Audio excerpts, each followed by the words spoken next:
Then good morning, everybody. I've just started recording. Good morning.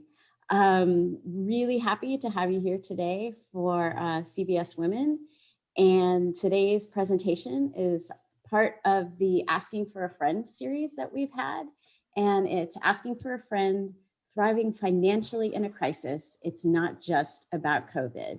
And we're incredibly lucky because we have a mainstay of CBS Women, a very knowledgeable person on the topic speaking today. So let me hand the floor to Shelley Nadell. Hi, everybody. And Lori and Linda, I hope at some point, and Phyllis, you'll actually show us your lovely faces. So, because it's always disconcerting to do virtual presentations. And of course, I do that also when I'm wandering around or I have my ratty t-shirt on or, whatever. So anyway, thanks. Yeah. Thanks, Karen. Good morning. Obviously, most of you or all you know me, or I've certainly known you over the years. And I wanted to thank you for the opportunity. This is a topic that I've presented on in various ways before, or certainly financial topics to Brish Shalom groups. But this is the first time that I've done it, I think, for Sisterhood. Well, excuse me, CBS Women. I'm sorry, old school. Got to get used to the new name, to CBS Women. And so, just a little bit of a background.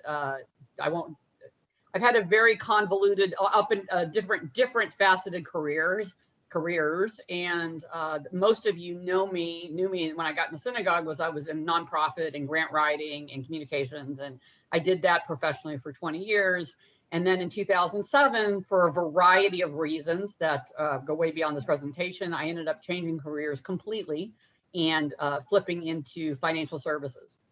And the actual impetus for that was long-term care planning. I was very interested in long-term care planning. I had worked on Capitol Hill on the issue and knew a lot about it, Medicare, Medicaid. And that's actually how I started my career in financial services, was to be a specialist in long-term care planning. So we're not going to address that today, but if that is a question you guys have, Medicare, Medicaid, all that, it's an area that I'm extremely passionate about, especially helping women. But I have been, as I said, I've been in financial services since 2007. I have worked on the insurance side, the investment side, and have been a certified financial planner since 2015. And I've had my own practice. I went independent in 2016. And for those of you who know me well enough, most people who know me would say, how come you didn't go independent before? I'm not exactly a fit into the corporate mold kind of gal. But needed, like anything else in life, things happen for a reason at the timing they're supposed to happen by, big guy upstairs. And I'm thrilled to say that my business is really thriving. We've had a great year. Not that the pandemic is good for anything, really, but it has opened doors for just this kind of presentation. Like, I never would have thought of doing it virtually before. So, hey, Lolly. Hey girl. And so what I want to talk about today, this presentation was actually developed back in April. So try to flash back to April, where we were as a country. And it feels like that's April of like 20 years ago. I mean, this whole year, it feels like every week has been a year. So, but think back on, we were fresh in the throes of the pandemic. Texas, we were still in lockdowns. Governor Abbott was about to release those, but, numbers were crazy. And it's kind of weird and a little disheartening now to think about where we are now, except, of course, we have a light at the end of the tunnel with the vaccine. So when I did this presentation, and I'm going to go ahead and share screen at this point. When I put together this presentation, I actually put it together for an oil and gas company. They're an international oil and gas company based here in Houston, and they have a women's group, which doesn't necessarily mean it's all women, but they have a women's group, and I presented to, I think it was around 150 people around the country. It was kind of disconcerting in a way, a little daunting, and I on this very topic. And so it started off really as a conversation. I was going to talk about just financial planning. I do a lot of presentations and education about full service planning, whether it's investments or insurance or risk management or estate planning. There's so many topics. And because I'm a financial planner, I look at the entire picture. So I was chatting with these women, and I was going to do something on financial, maybe investments 101, or what's a stock bond, mutual fund, education, things like that. And then we just started kind of brainstorming. I said, you know what, people are really not knowing what to do right now because it was so scary financially for so many people. And that's how this presentation evolved. So I'm going to talk about some of the references are going to make sure on my time. One of the references that we're going to reference some stuff that happened legislatively that is now, I'll let you know where it stands currently. But, and basically we can certainly do questions during the presentation. I am totally an ADD squirrel type. So I just asked Karen to make sure I stay on topic because these topics are, if you had asked me 15 years ago, would I get excited about talking about some of these things? I would have thought you were on some kind of drug. I never, as you guys know me before, social services, grant writing, all that. I got to tell you, ladies, I get really passionate about some of these issues, and I get extremely passionate about women being in charge of their financial life, whatever that means for you. Okay. Don't let the term wealth or any of that stuff be disconcerting. Okay, whatever being financially secure and productive and successful means for you, that is what my goal is. So, this is going to be informal, but I will try to get through a lot of information. So this is the mandatory disclosure that makes sure it tells you, anyway, I have to put it on everything. So. Okay. Real quickly, I wanted to just make sure a couple of terms. So there's a term that some of you, if you don't mind, raise your hand or just wave if you have looked at the term fiduciary in the terms of financial. Have you heard the term financial fiduciary in the news? Okay, all right. Well, this became a really big topic back in the late years of the Obama administration, where the regulators who regulate everything in my world talked about wanting to make sure that advisors, and what an advisor is, definition can vary, that they acted in clients' best interest. And this, as I used to say, and this first came out as a topic, I used to say, this is what I call a duh statement. Of course, I'm going to act in my clients, but of course, that's my job, right, is to help people. And of course, those of us that have Jewish mothers that haunt us from above, my mother, if I ever tried to do something that wasn't in a client's best interest, my mother would haunt me, in my nightmares. So anyway, but this best interest standard was not the standard. It was called the suitability standard. So as long as somebody advised you to do something that was suitable for your age and your risk tolerance, which is another jargon thing we use, it was okay. Well, that's not okay. So I want to make sure that whenever you're talking about financial advice, whoever you're talking to, whether it's a family friend or whether it's a professional advisor, whatever it is, I want to make sure that you find out that they're a fiduciary. This is a very, very important term. And when you hear the term financial advisor, which I will use often to describe myself, even though I am a certified planner, is that advise as a rule, when someone says they're a financial advisor, it means they are focused on investments. Important part of the planning, but not the whole thing. So I just want to make sure you understand what you're getting when you're looking for somebody, whoever that is. And then this is a description by definition as a certified financial planner. And CFP is, I describe it as kind of like the PhD of the finance world. It's a big deal. And what it means is I look at all the pieces, like I mentioned, and by definition, I'm a fiduciary. So even if the government regulators don't tell me to be, I have to be a fiduciary because I'm a CFP. So, and every CFP does, by the way. I don't mean just me. So I just want to make sure this terminology, because we get a lot of questions about it, and people don't really understand the difference when they're looking for somebody. Yeah, Constance. Connie's fine? Oh, Connie. Isn't our Susie Orman a certified financial planner? That's a great question. I don't know if Susie is, and I will make one statement about Susie and Dave Ramsey and all those people. I'll make a statement and I'll let it go with that. I think the thing that Susie Orman and Dave Ramsey do that I think is incredibly valuable is they make people pay attention to their finances, and they can reach millions and millions of people. And for that, I don't have that kind of platform, and I really think that's critical. Where I think they fall down, and I think it's come out in different ways, is that when they give advice, they're giving advice to millions and millions of people. The way I look at what we do is we give advice on an individual basis. And so the perfect example is long-term care insurance, okay? Long-term care strategies. And for a while there, I think Susie was saying, oh, you don't need to take care of, don't do this. This is a waste of money. You don't need to do this. And then I think it was her mother that actually needed long-term care. and she flipped around. I mean, I'm glad she did. But unfortunately, in the meantime, a lot of people got the message, don't plan for long-term care. Which she could afford it, but they couldn't. Which is 100% the wrong message. So that's what I want to say. I want to say it's good that they make you pay attention. I don't have any idea if she's a CFP or not. I don't think so, but I really don't know. But I think it's bad because they're giving advice for the masses, and what you need is advice for Connie or for Anne or for Gail or for Shelley. So I agree. Great question. That's a great question. Thank you for that. By the way, I can only see some of the pictures. So someone else is raising their hand and I can't see their picture. Karen, if you would just let me know, because I can't. Absolutely. I have these little photographs on the side of my screen here. So, okay. What's a financial crisis? This is about thriving in a financial crisis. And it's not just about COVID. We'll see in a minute. So this is the definition in Wikipedia, which is one of the pages I look for, also Investopedia. This is the definition of a financial crisis. This is their definition. So, if you have assets, if you have money, and they're not worth as much, that's basically what it's saying. That's a crisis, or it can be a crisis. This is what's a crisis in our lives. Okay, this is what's really a crisis. So, job insecurity. Those of you know, I'm married to an oil and gas guy. We know all about job insecurity in my world. A lot of my clients are in oil and gas. So we talk about that a lot. But job insecurity can be all kinds of things. Maybe your industry moved to another country. Maybe your industry was automated. Maybe what you do now is no longer needed. I don't know, whatever it is. So any kind of job insecurity. And remember, I put this together back in April.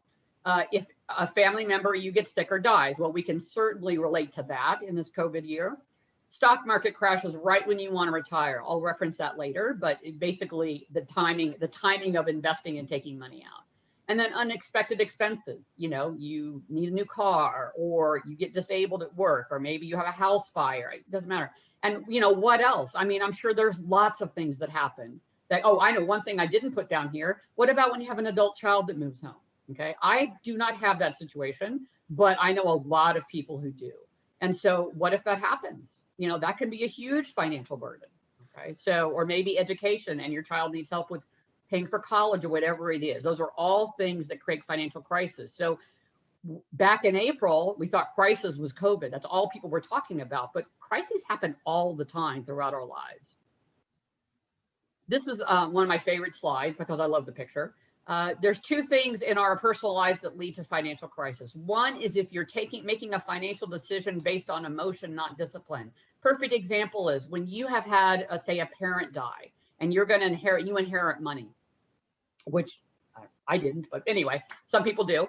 And you inherit money, and we always say, do not do anything for at least 6 months. Don't make any decisions. Or maybe you become a widow or a widower. Don't make decisions when you're emotional. Clear your head, give yourself time. Don't do anything long term.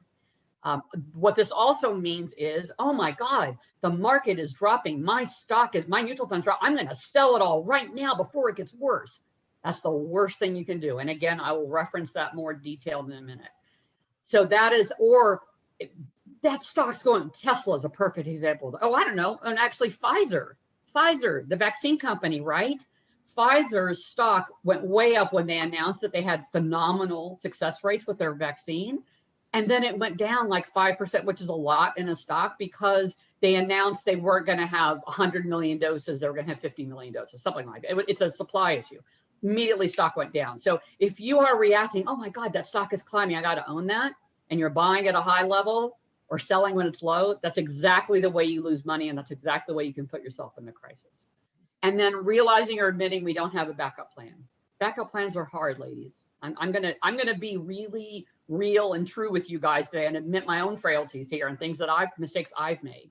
And so I do that for two reasons. One, I want you to understand that we all do it. And second, I want you to understand that you can actually come out on the other side. But this is, of course, now how many of you, we have a small group, raise your hands. How many of you can feel like the ostrich sometime? And I'll raise my hand, okay? How many of you have felt like you've ignored financially what's coming down the road or what's going on around you? Okay? Oh, yeah. Come on. Yeah, if we really admit it, we've all done it. Okay, so that's kind of a trick question. Okay. So these are a list of common missteps in a crisis. These are the top 7. I'm sure there's more. Love this cartoon. I just absolutely love that cartoon. But let's talk about these. So missteps. If before you retire, you liquidate a retirement account. Selling investments in a depressed market. I just mentioned that when you sell when it's low because you're panicked. Running up expensive credit card debt. That can be a problem. You stop paying bills without talking to your creditors. We're going to reference that as something you don't do later. Same with going without health insurance. Now that's obviously, well, Shelley, that's great to say, but what if I lose my job and I can't do COBRA or whatever? I mean, it's not easy to say, but it's easier said than done sometimes. And then rushing into new debt without a plan to pay it off. And then procrastinating.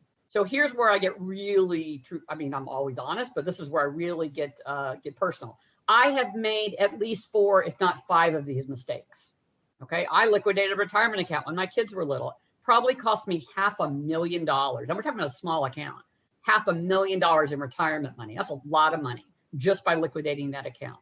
I thought I had good reasons. Doesn't matter. I did it. Why did I do it? Because I needed to pay off credit cards. When my husband was out of a job and I was home with 3 kids, we ran up credit card debt. Haven't gone without health insurance, but definitely bought things before we had a plan to pay it off, and definitely procrastinated. Okay, definitely procrastinated. So now that I have been honest, because I am not technically savvy, and Karen and I did not plan this. I was going to do a poll, but we're all friends here. We're all congregants. Please raise your hand if you have made at least 2 of, see, I've said I made 4. Okay. So I've really put it out there. How many of you have made at least 2 of these missteps in your lives? Oh, okay. Maybe. Come on. Maybe. Okay. That's fine. Maybe it's good. Okay. All right. I want you to feel that it's real and that there's no shame in it.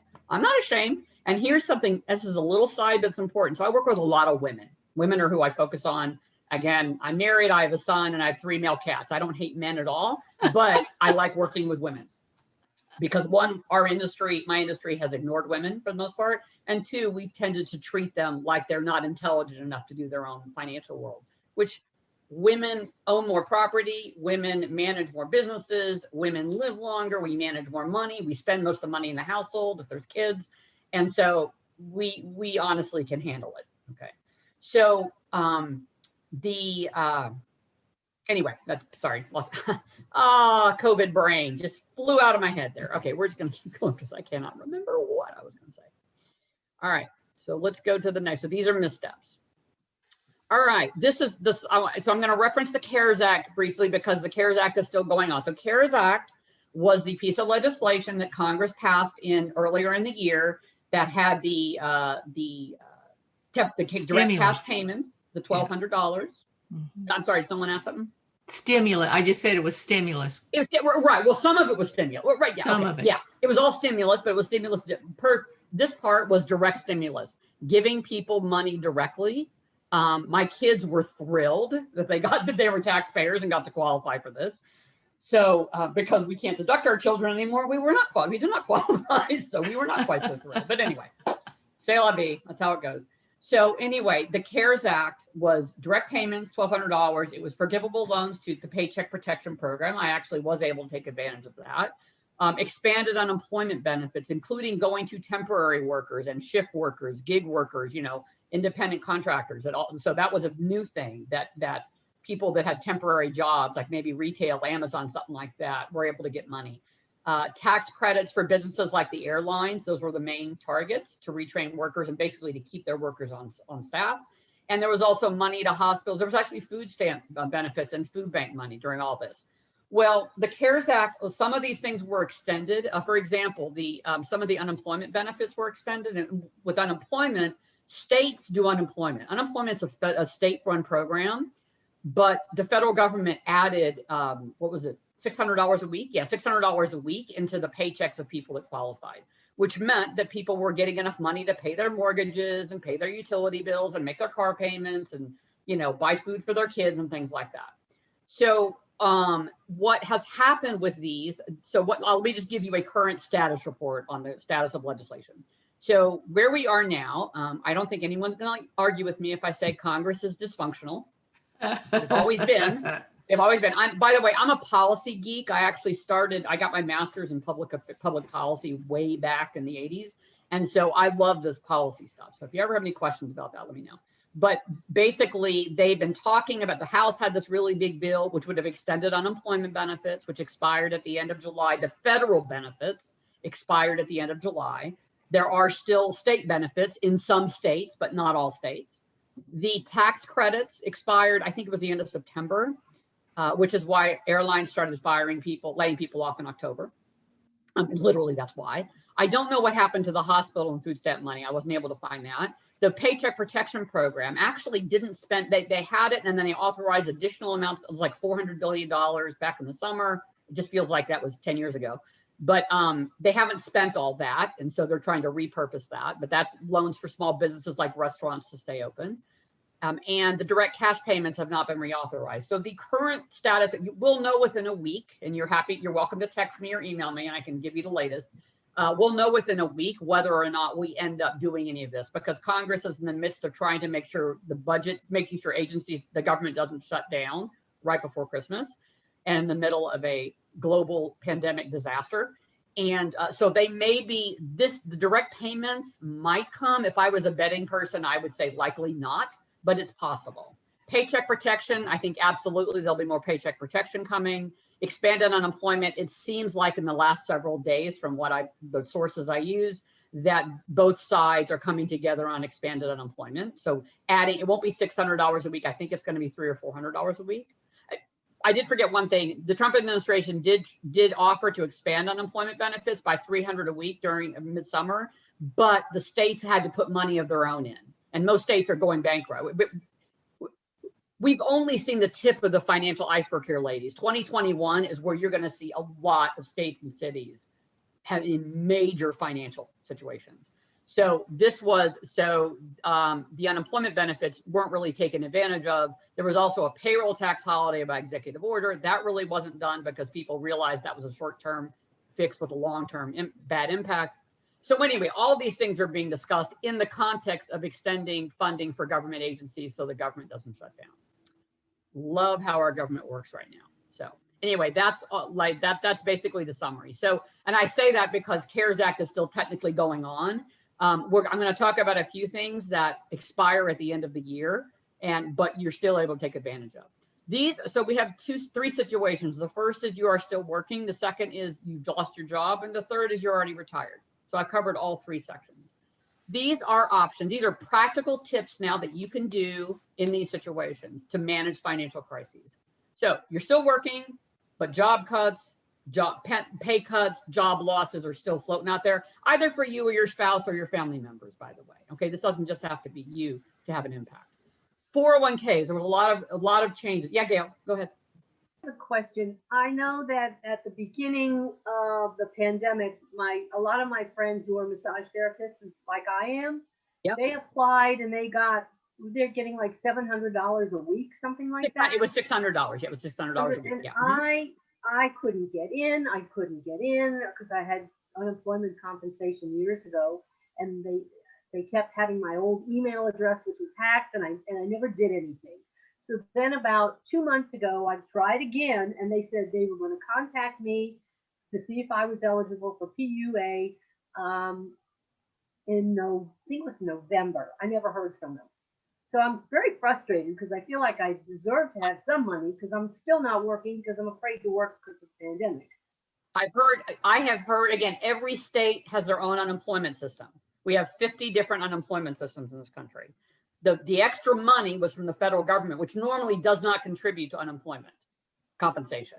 So the problems we're having is that first of all, the states were never prepared for the onslaught of cases they had.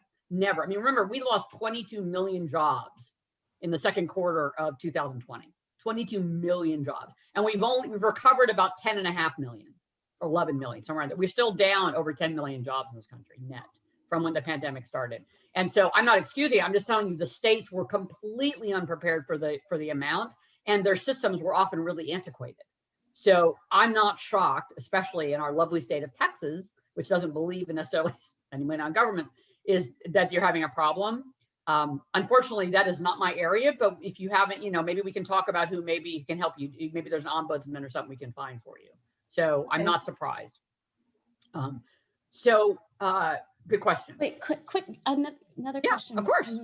I'm always surprised when I look at the unemployment numbers and it says that the recession of 2008 was deeper was it really like, does it just feel worse because Texas, is so hit with the oil industry? Oh, no. When Texas is doing better. Yeah.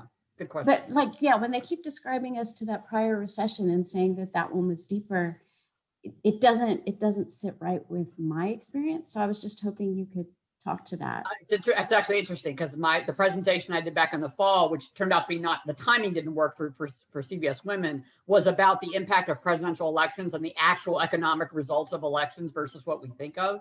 So going back to 2008, we lost a whole bunch of jobs really fast because of the housing market, but things came back. Now the economic growth was slow and steady, 2.5%, maybe 3%, but mostly 2 to 2.5%. Which is exactly what we've had for the last 12 years, by the way, during the Obama and Trump administrations. That's one of the myths that people don't realize. But the jobs were recovered. This one, we lost 22 million jobs almost overnight, and we have not recovered them because the pandemic has not been under control. It's not a Texas thing. It's a national thing. Okay, it's a national thing. And then, of course, the ripple effects. When people didn't drive anymore, people didn't need gasoline to drive. So the oil and gas companies, and that obviously hits Houston and Texas very hard. But it also hits other states. But there's lots of industries that have, restaurants, whatever, all these things. So the job losses, I don't know the actual time, like when it went back up, but the job losses have been sustained over 2020 because our economy has not recovered because the pandemic is still with us. So we have not been able to take those industries that dropped, like food services and things like that, and retail, and bring them back up because people are not using those services. So I can look up some numbers for you separately, actually. So because I'm not an unemployment expert, but I do know that and in fact, last month we only had 200,000 jobs. Anyway, the jobs numbers are basically leveled off. And until the vaccine is in wide circulation, it'll come back when the vaccine is in wide circulation. We will have, by the way, we're probably gonna lose 100,000 restaurants in the country. They're gone for good, 100,000. And that's not, it's small businesses. I mean, those are gone for good. So the impact of this is going to have, never mind the impact on women, the impact on the whole economy is going to ripple for many, many decades to come. Another passion of mine is the whole issue of COVID and the impact on women long-term financially. We're going to come up with a different presentation for that, and I'll nudge Karen to let me do that one later. But we're not doing that one yet. We're still waiting. Okay, quickly, 401ks. 401ks, as I'm sure all you all know, if you take them any money out before 59.5, you're supposed to pay a penalty. With the CARES, and you're only supposed to be able to take a loan of up to $50,000. If you need to take a 401k loan, the good part about a 401k loan is you're paying yourself back with interest. So you're paying interest on it, but you're paying yourself the interest. So you're not paying a credit card company or a bank. That's a good thing. And because in 2020, it's $100,000. So if you needed, I'm not advising this, by the way, but if you needed money in a crisis, you could, up to the end of the year, you can take that $100,000 out and pay yourself back. You also are not going to pay penalties if you're under 59.5. Now, the penalty is taking money away from retirement, but as far as the tax penalty of 10%, you're not going to pay that in 2020. And the taxes that you would pay you'll still pay taxes on it, but you can spread the taxes over 3 years. So what it does is basically it allows you access to more of your retirement accounts. I'm talking about 401ks, not IRAs necessarily, 401ks, and you can stretch out paying the taxes. You also, if you're over 72, so it used to be 70 and now it's 72. If you are over 72, which means the government says you must take money out of retirement accounts, and we're going to tell you the minimum you have to take out. It's called an RMD, or required minimum distribution. I'm sure if you're over 70, because the rule changed recently to 72, you already know what an RMD is because you're being made to take it out whether you need it or not, and whether the market is depressed or not. You don't have to take RMDs in 2020. So if you did take an RMD this year and you didn't need it, there's a method to put it back. You'll need to reach out to me in a separate conversation, and I'll talk to my tax advisor how you would mechanically do that. But you do not have to take an RMD. This is the time of year where lots of people take their required minimum distributions because it's the end of the year and they don't want to pay a penalty next year for not taking them. Well, this year you do not have to take them. And if you're under 72 permanently, you don't have to take them either. Does that make sense? Because that's a really important change in the law. Can I ask a couple of questions? Of course, of course. The first one is, I may have missed this because I had to run around at the beginning. I had some stuff going on. What is the preferred method for asking questions? Do you want us to raise our hands? Do you want us to use the chat? Well, let's see. Let me go ahead. You can raise your hands, and if I start going down a rabbit hole, which I mentioned, I tend to be squirrel. You know, oh, that looks like an interesting topic. Kelly, I heard that, and I respect that. You know me. Go ahead and ask the question. Go ahead and ask the question. So that was my biggest question. I do want to point out, by the way, if you took your a required minimum distribution early in the year, like in January, maybe up until February 15th, you can't put it back. Really? Yeah. Okay, I did not know that, Wally. Thank you. I'm learning something every day. I say that, and that was the rule. And I tried, like in the first quarter, to see if I could reverse it, but everybody who was sort of helping me said not do it. Let me make a note. Or Karen, do me a favor. Can you just make it right down? You can send me notes afterwards. I'll ask my tax advisor about that, or I can look it up on the IRS side. It may have changed more recently, but nobody has pointed that out to me. I think it's worth checking. But that's a great question, Lolly, because all I know is that RMDs, you don't have to take them. And I read something about putting it back, but let me check. It may be because the 15th of February was before the CARES Act passed. Correct. So, all right. So, but it's possible they finally did something retroactive, but I haven't seen that. Okay. The other thing is, I have a bunch of questions, but do you have a feel for what's going to happen in 2021, or is that answer cloudy, check back later? Are you talking about the stock market, or are you talking about the economy, or what? RMDs. RMDs. Well, there's a lot that's going to happen in the next 4 to 5 days. I would say working days, but they're not necessarily working, but they have to make all these decisions by the end of next week.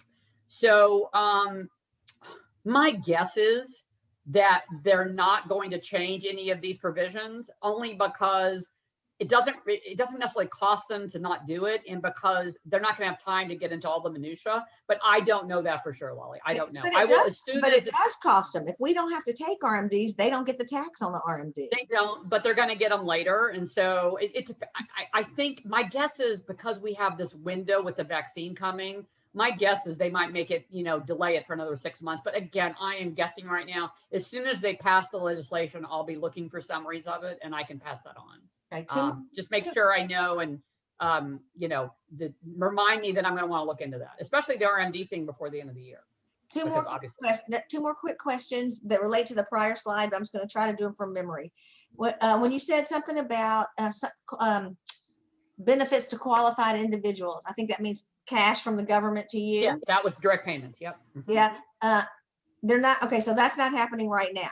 Not right now. It may slip in, but as of a couple of days ago, it was not part of the.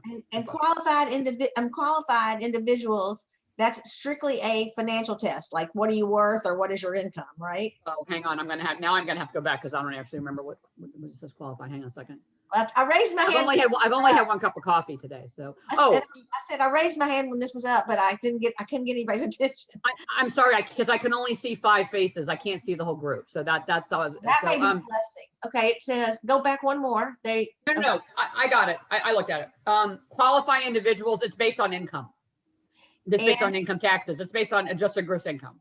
And if you're married and you file jointly, it's based on your joint income. Yes. It's based on what you tell the IRS and what you pay. Yes, that's exactly. It's called the adjusted gross income. Yeah. So if you're married filing jointly, it's on that number. Correct. Yes. Okay. And don't ask me what that number was. I can't remember. Sorry. 80,000. It was too. What was it? 80,000, I think. No, it was more than that. But anyway, I don't know. You know what? I don't know. Doesn't matter now because it's done. But they'll probably change the criteria at this point. So, okay, this is something I've referenced before. Selling in a depressed market will accelerate depletion of retirement account. If you do end up having to sell in your 401k now or later, make sure you have someone advise you on what to sell. Don't just randomly sell. Okay, try to make your best decision. It's worth investing the time and figuring it out. All right, let me keep going here. Oh, so see, I can't. You don't want to get me technical here. Technology. I don't know about you ladies, but technology is not my friend all the time. Okay. Still in this category, credit card debt, transfer balances to lower rate cards. Hey, I love my Southwest Airline card, but if you're looking for lower rates and you're trying to, minimize your credit card debt, bring it to a zero. Just don't do the rewards cards. Credit unions. I belong to Houston Federal Credit Union. I'm a huge fan. Also Bank of America, long story. But anyway, if you're looking for lower rates, go to the credit unions. All you gotta do is pay $5 to open up an account and you're a member, and try to negotiate lower rates. Again, some of these things were done back in March and April, so just remember. This was student loans. This is actually something that's being considered. It's not on the previous slide. So right now, this is actually a big topic. So student loans, if you or your kids or someone, your family member has student loans, for federal student loans, very important. The initial date was end of expiration was September 30th, where they suspended payments and interest. That's a major point to make, and interest until September 30th. That was extended until December 31st. There has been quite a bit of discussion about extending it again. Okay. So I think that one is definitely on the plate of discussion. But again, this is going to be a rush to the finish. And we just saw some collaboration and bipartisanship this past a couple days ago. So this all could fall apart, by the way. Okay. Do I think they're going to have the government go out and not stop working? No, stop working in quotes, stop being funded. I don't think they're going to do that. But I do think they might just pass the buck again, kick it down the road, and just do a small budget resolution to get us passed into January or February. So stay tuned. And again, I'm happy, reach out back to me after next week and I'll have a lot more information on these. Mortgages. Those of you who are making extra payments on your mortgage, if you haven't paid off your house, and if you have less than a 3.5% interest rate, please don't do that. And if you don't have, unless you have a lot of money in an emergency fund, unless you've got you don't have any credit card debt, unless you have nothing else. There's again, this goes back to the Dave Ramsey, Susie Orman question, Connie. So Dave Ramsey says all debt is bad. Okay, I mean, I'm summarizing, but not all debt is bad. Again, there's nothing wrong with paying off debt. Good message. However, if you've got a mortgage at 3% or less now, and you've got high credit card interest debt, there is no question that you need to pay off the credit card. If you're not funding a retirement plan, and you're paying off your mortgage instead because your house is your biggest asset. No, it's not. Your income is your biggest asset, okay? Your mortgage, owning your house isn't going to feed you. It's not going to clothe you. It's not going to pay for your health care, and it's not going to pay for any of your other needs or your kids' needs. So if you are doing that, try to avoid, and I understand the emotional draw because my husband and I went through this, but try to avoid, loan rates are so low right now that it doesn't make any money sense to pay off a mortgage if you've got other debts that are higher rates. The second thing about refinancing, rates are really low. They just keep going lower. If you are 1% more right now in your rate, say you have a 4% rate, whatever, you want to think seriously about refinancing. If you're going to stay there more than 5 years or more, if you are going to move in a couple of years, do not refinance because you will not pay back the fees in that time. Okay, it doesn't work that way. In the beginning, you're paying all interest and fees. And so, but if you plan to stay longer term, I would seriously look at refinancing. All right. Now we're going to talk about losing your job really quickly. So I'm sorry, raise your hands again. How many of you know someone who lost their job during the pandemic? Yeah. Okay. All right. Some of these are give me questions because it's Sunday and I've only had 1 cup of coffee. I got to figure you haven't had 2 or 3 like I usually do. So 401ks, ask your employer if there's a loan. You cannot get a loan with an IRA, but you can get a loan with a 401k. By the way, that's the #1 reason why we tell people if they're going to move their 401k, if they change jobs, to take their 401k and move it to the employer. That's the #1 reason to do it if you think you might need a loan from your 401k. You cannot take a loan from an IRA. You can take a distribution and pay taxes on it, but you can't take a loan. So if a loan is an option, again, we talked about it earlier, you're paying your self-interest rather than paying the credit card companies. And the maximum this year is 100. Normally it's 50 or 50% of the value of your account. These are your choices if you leave your employer. I don't know. I know a lot of people, both my clients and just people I know, who left employers for whatever reason, forcibly or otherwise, and their 401ks. I actually encountered, I'm looking to purchase a business next week, ladies. Please wish me luck. Say your prayers that it all works. I'm very excited about in Austin to open up another office in Austin. If I do that, there's a client there that has 6 401k accounts from different employers. Who here thinks that she's got any freaking leverage at all? Okay. If you raise your hand, you need more coffee. Okay. No, she is losing all her leverage. She is paying fees on all those accounts. It is a terrible financial decision to have all these random 401ks. Yet those of us that change careers and change jobs tend to do that. Okay. So really important. If you've got someone who's got a lot of 401ks out there or even IRAs, please talk to somebody. If not me, talk to somebody. You need to consolidate those. But these are your options if you've left a job and your 401k is sitting there. Lump sum means getting it all up front. We've talked about the fact that that's a very expensive decision. And then this is I keep referencing this point, so this is the last time I'll talk about it. When you take distributions from a retirement account, by the way, this should say IRA or 401k, I just realized, in a down market, which we don't have right now. If you were taking them back in March, now we have a high market.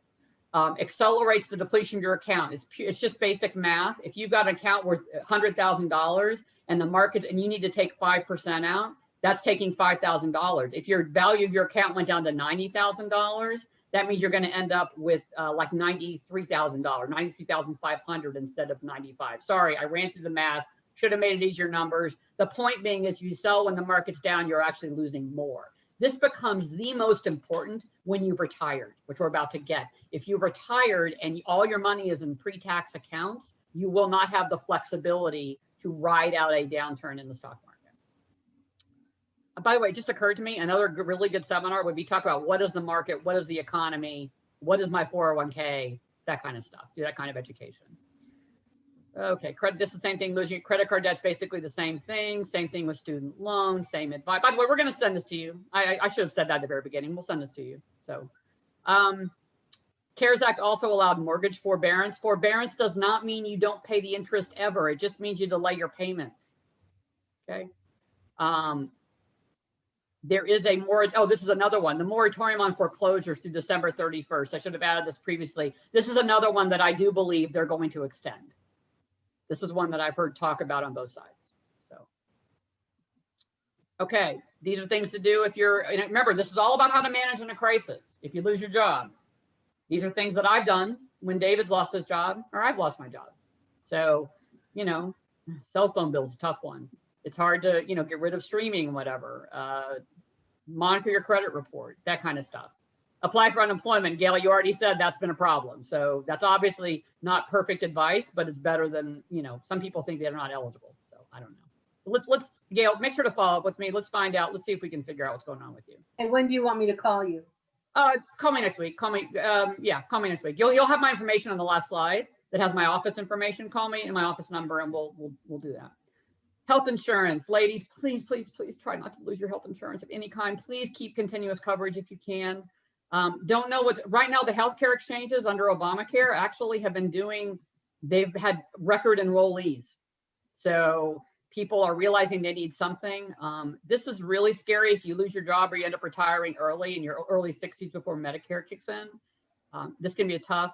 Have a lot of background in healthcare. If you want to reach out to me offline about healthcare issues, we can do that. So, but this is just really important. I actually have a new client who's going to retire when she's 62. Her COBRA will last until she's 60, almost 64. She's got a little over a year of what we're going to use to cover. We got to make sure she's covered. Her husband's 67. So he's got Medicare. She doesn't. And so we're talking about obviously not her parents' plan because she's 60s, but we're talking about looking at the exchanges. We're talking about actually starting, if you can be involved in a small group. So she does some consulting and she and her husband can both be employees. All of a sudden she's a healthcare group and she can get group insurance. So these are all ways, please make sure you don't lose your health coverage. Don't have a gap in coverage. Once you get on Medicare does not do, as long as you apply for Medicare within the window of application, which is 3 months before and 3 months after or the month of your 65th birthday, as long as you don't miss that, as long as you don't miss that, then you don't have any pre-existing condition concerns. Medicare doesn't do pre-existing condition, doesn't hold those out. The other is if unless you're currently working and have what's called a qualified health insurance plan, basically meaning it's got certain coverage and has not inflation. It basically meaning it covers certain things, and I can get you those definitions. As long as you have qualifying insurance and you wait to apply for Medicare, you will still be fine. It's when you are eligible for Medicare and you don't have health insurance otherwise, and you don't apply on time, you can get pre-existing conditions can become a factor. Really, really important. Anyone here, does everyone here know what an umbrella policy? Raise your hand if you don't know what an umbrella policy is. Okay, I can't see any hand. Karen, is there any on the other screen? I can't see. There's like 3 or 4 names I can't see. So. Yeah, no, I can't. Okay, everyone. Wow, that's amazing. That's the first time it's ever happened to me. Okay, great. Umbrella policies are good. They're cheap and they cover you. The example I always give is we had a trampoline. It was a family Hanukkah gift. All I remember is we had it when it snowed on Christmas Day that one year because we have a big memory playing with it. We don't have a fence. Those of you who've been to my house know we don't have a fence. And we had this trampoline. It was great. David and I went for our annual insurance conversation with our State Farm guy and just happened to mention the trampoline. And he nearly went apoplectic. He could not believe we had a trampoline, didn't have an umbrella policy, and didn't have a fence. He was absolutely beside himself. Needless to say, we got rid of the trampoline, got an umbrella policy, still don't have a fence. But anyway, 2 of the 3. If you really need money, if you have permanent life insurance, it may have cash value you can access that doesn't have taxable impact. If you have annuities, there's almost always a free withdrawal with an annuity. If you have any questions about that, let me know. I'm happy to review it. There's no obligation or anything. If you need me to look at an annuity for you, I've known you ladies for a long time. You're part of my world for a long time. And I'm happy to look at annuities or life insurance, give you an evaluation of what you can do with it. Happy to do that. So please don't hesitate about that. Happy to do it. Yeah, Connie, I'm sorry, I was about to say Gail. That's good. Shelley, does your risk change with the umbrella policy if you sell your house? Wow. Does your risk change? You mean if you sell the reason for having an umbrella policy the reason for having it is if you get sued and your homeowners or your auto doesn't cover enough. So if your child or your grandchild is driving your car and gets in an accident and hurts somebody, then your homeowners or your auto insurance may not cover enough. The umbrella is literally an extra layer of protection on top of those policies. So I still have a risk. Even if I've sold the house, I still have a risk in regard if I drive my car. Yes, if you drive your car, but honestly, if you don't own a house, yeah, you do have the risk, but it's really mainly about homeowners. Okay, I'm sorry, I misunderstood what you asked, Connie. It's mainly about homeowners. That's mainly the reason. It's not the only reason, and it's super cheap insurance. It's like $300 a year for $1 million of protection. I mean, it's really cheap. Why? Because hardly anybody uses it. That's why it's cheap. So, does that make sense? I apologize, yes. Connie, I didn't pick up on that insight. All of these things, especially with looking at life insurance or annuities, do not make a decision on this without asking somebody, me or anyone else. Make sure you know your tax consequences and penalties before you take money out of these things. And it does, if anyone needs basic education on annuities, happy to help you with that. So that's another thing. Susie Orman and Dave Ramsey hate annuity. They are the devil incarnate. I'm like, okay, well, maybe for some people, they're the perfect solution. I don't know. It's an individual question. So, sorry, went off on my little soapbox on general scale advice. Okay, if you're already retired, you can always take Social Security earlier if you need money. Make sure you take money from non-retirement assets first to delay the taxes. You can guarantee a lifetime income. There's a lot of people after the pandemic or in the middle of the pandemic that now want guaranteed lifetime income. Big issue right now. And then if you must take RMDs, then only take the minimum. So that's just a matter of preserving your cash. Okay. This is preparing for the next crisis, ladies, because as we have seen throughout this, there will be another crisis. COVID, God willing, will be in our rearview mirror in probably 9 months.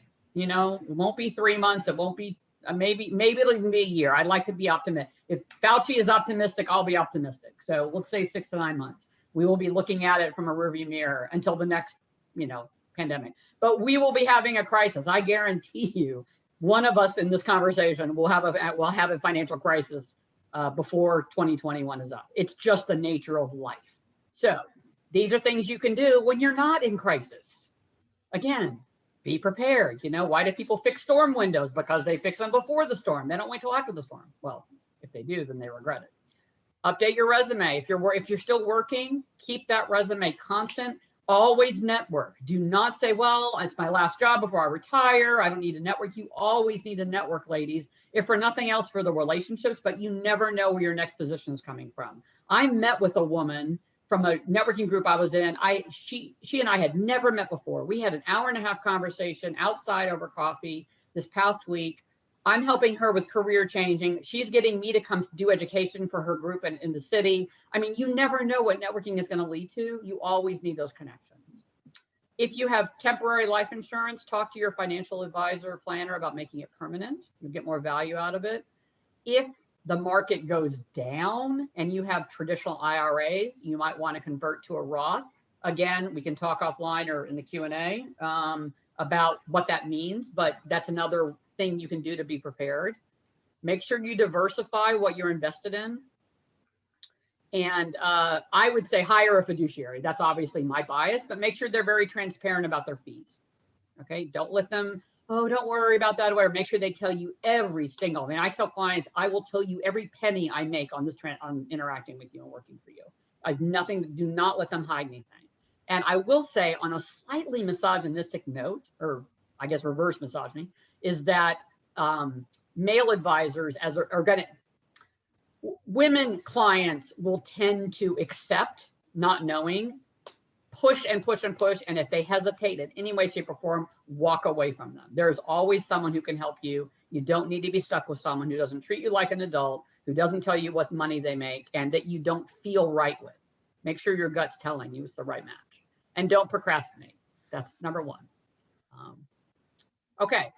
I'll end with this, and then we have more time for questions. I just love this strip. I just think this is the cutest thing. I don't, you know, those of you know me, I'm a cat person. I don't even have dogs, but I just think this is hysterical. And the context is, don't try to do it all by yourself. Okay. I have so many women come and sit down. I think someone said ashamed at one point, or the word shame comes out of women's mouths all the time when it comes to money. Never hear a guy say that. There is not, money is just a thing. It is something we use to get to where we want to go, to get what we want, to help us achieve or help our families achieve. Money does not have emotional context, okay? If you make a bad investment decision, I have already told you 4 of the pitfalls I've done, okay? Some of them have cost me a lot of money, but they're not a reflection of my character. They're a reflection of making a bad financial decision under maybe difficult circumstances, or maybe they were just bad financial decisions.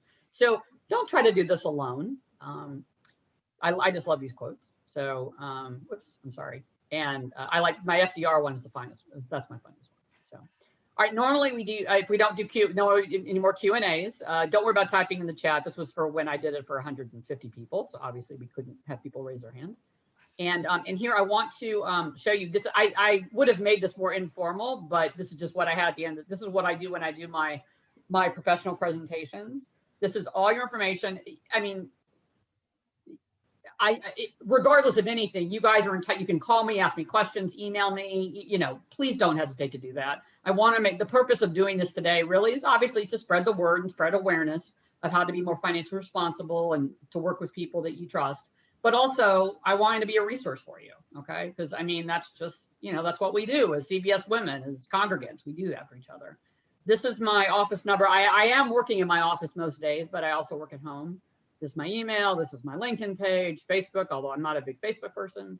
LinkedIn is where I do most of my work. So if we're not connected on LinkedIn and you want to stay current and stuff that I post on financial situations, questions, just invite me to join. I'll accept a connection. And if you do want to do more formal financial planning, we can set up a time. It's always complimentary. There's never any issues at all. I think you know me well enough, certainly by now, if not before. I'm not going to push anything. There's no pressure, anything like that. It's really important that you don't hesitate asking for help because you're worried about it being a permanent commitment.